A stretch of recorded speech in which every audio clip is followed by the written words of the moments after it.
ભાઈ મેં તો સાંભળ્યું છે કે ગુજરાતી જ્યાં પણ જાય ને ત્યાં એક મિની ગુજરાત વસાવી દેતો હોય છે.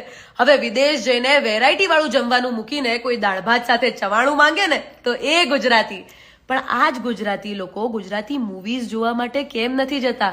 હું હમણાં એક મૂવી જોઈને આવી, કાશી રાઘવ, જેને જોઈને મને ખરેખર એવું થયું કે હવે તો આપણા ગુજરાતી સિનેમામાં કેટલી સુંદર સ્ટોરીઝ બનવા લાગી છે અને એટલું સુંદર એનું રિપ્રેઝન્ટેશન. પણ એ જોઈને બહુ દુઃખ થાય કે એને થિયેટરમાં જોવા માટે કોઈ જતું જ નથી. કોઈ હિન્દી મૂવી જોવા જઈએ અને એમાં ગુજરાતી પાત્ર આવી જાય તો કેવી ખુશી થાય છે કે આ તો આપણો ગુજરાતી છે.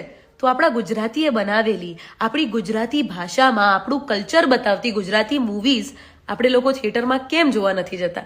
કાશી રાઘવ જે મેં જોઈ, એટલી સુંદર એની લવ સ્ટોરી છે, રૂવાટા ઊભા થઈ જાય એવું એનું બેકગ્રાઉન્ડ મ્યુઝિક છે, ક્યુટ ક્યુટ ઘટનાઓ છે, જેમ કે 1, 4, 3.